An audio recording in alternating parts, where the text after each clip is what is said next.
오늘의 큐티 말씀은 여호수아 19장 24절부터 51절입니다. 제목 아셀 지파, 납달리 지파, 단 지파와 여호수아의 땅. 먼저 앞뒤 문맥을 살펴보겠습니다. 여호수아가 나이가 많아 늙자 여호와께서 여호수아에게 차지할 땅이 많이 남아 있으니 요단 서편 땅을 9지파와 므낫세 절반 지파에게 나눠주라고 하십니다. 이미 요단 동편은 모세가 살아있을 때 땅을 분배하였고 요단 서편은 유다 지파를 시작으로 땅을 분배합니다. 15장의 유다 지파, 16장의 에브라임 지파, 17장의 므낫세 지파가 땅을 분배받습니다. 앞서 적극적으로 땅을 요구하였던 5지파에 비해서 꾸물대는 7지파가 있습니다. 이들은 가나안 정복에 대해 부담이 되었던 것으로 보입니다. 그래서 땅 분배에 대해서 미루었던 것입니다. 여호수아는 남은 7지파에게 각 지파에서 3명씩 뽑아 분배받을 땅을 정탐하게 하였습니다. 그리고 그 땅을 지도에 그려오게 하여 제비를 뽑아 분배합니다. 18장의 베냐민 지파, 19장에 시몬 지파, 스불론 지파, 이사갈 지파, 아셀 지파, 납달리 지파, 단 지파가 나옵니다. 19장 상반부 세 지파는 야곱의 첫째 아내였던 레아가 낳은 아들인 시몬, 스불론, 이사갈에게 분배된 땅을 차례로 소개하고 있습니다. 19장 후반부에서는 야곱의 여종 빌하와 실바에게서 낳은 아들인 아셀과 납달리와 단에게 분배한 땅을 소개하고 있고 19장 마지막에는 여호수아에게 주신 기업을 언급하면서 땅 분배의 모든 이야기를 마무리합니다. 문단을 나눠보겠습니다. 24절부터 31절은 아셀 지파가 분배받은 땅, 32절부터 39절은 납달리 지파가 분배받은 땅, 40절부터 48절은 단 지파가 분배받은 땅, 49절부터 51절은 여호수아가 분배받은 땅. 24절에 보면 5번째로 아셀 지파가 자기 몫을 제비 뽑았습니다. 아셀 지파의 땅은 경계선과 지역 이름, 성읍이 거의 구분되지 않을 정도로 섞여 있는 것을 볼 수 있습니다. 그러나 기준이 되는 지점은 남쪽으로는 갈멜이며 서쪽으로는 지종해입니다. 동쪽으로는 가나와 라마입니다. 특이한 것은 시돈과 두로는 본래 아셀 지파에 속하던 땅에서 훨씬 많이 벗어나 있는 지점입니다. 아셀은 야곱의 첫 번째 아내인 레아의 시녀 실바가 낳은 둘째 아들입니다. 참고로 레아의 시녀 실바의 첫째 아들은 갓입니다. 갓 지파는 이미 요단 동편에 땅을 기업으로 받았기 때문에 요단 서편에서는 둘째 아들 아셀이 먼저 등장합니다. 25절부터 30절에 보면 아셀 지파가 받은 땅 성읍의 이름이 나옵니다. 모두 22개 성과 그에 딸린 마을들이 아셀 가문의 몫이었습니다. 32절에 보면 6번째로 납달리 지파가 자기 몫을 제비 뽑았습니다.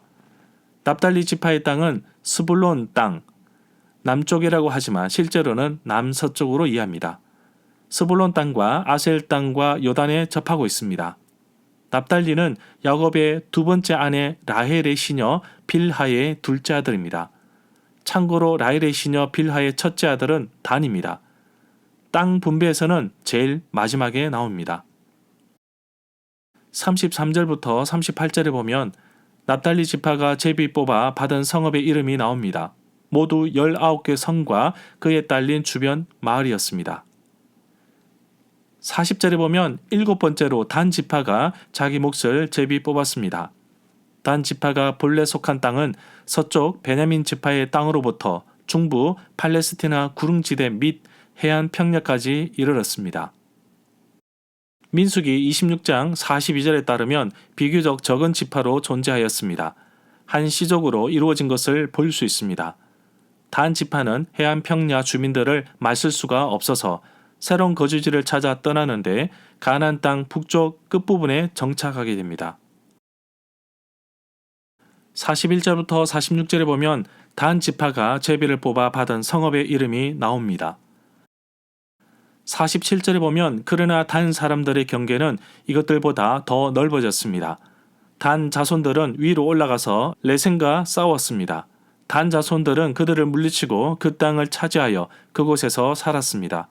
그들은 레셈을 그들의 조상인 단의 이름을 붙여 단, 레센이라고 불렀습니다. 레센은 라이스라고도 불려지는데 아모리 사람들 말고도 특히 블레셋 사람들이 단 지파 사람들을 괴롭혔다는 사실은 사사기 13장부터 16장에서 삼손의 이야기를 통해 알 수 있습니다.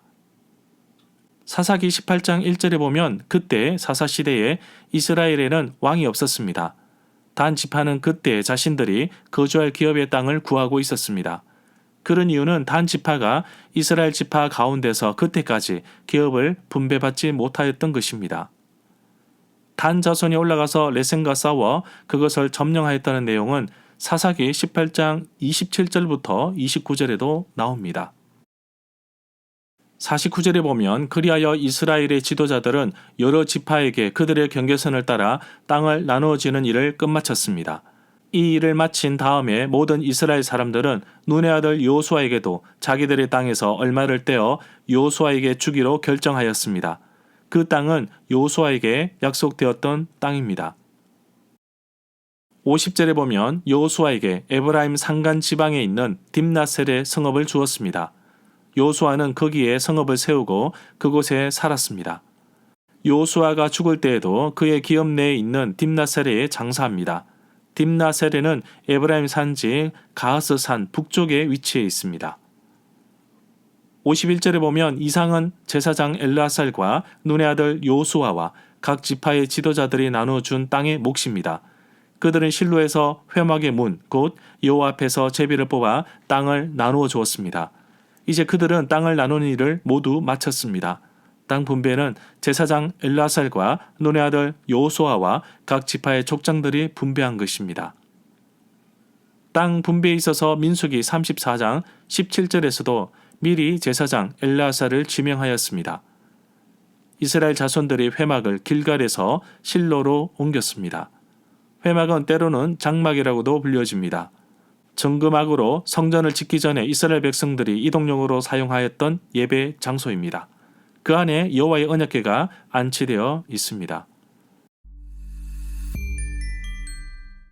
절마다 상세한 설명과 구절 해석, 핵심 내용과 중심 줄거리는 네이버 블로그에 올려져 있습니다.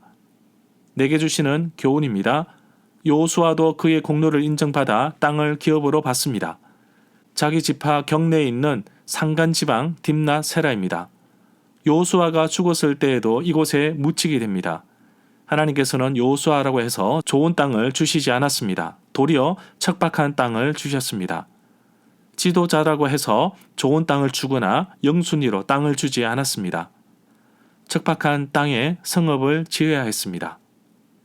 오늘날 그리스도인들이라고 해서 예배가 아닙니다. 예수 믿는 그리스도인이라고 해서 좋은 것만 주시지 않습니다. 하나님은 때로는 나에게 아주 척박한 땅을 주셔서 스스로 개척하도록 하십니다. 힘들고 어려운 환경을 일부러 주셔서 신앙이 성장하도록 만드십니다.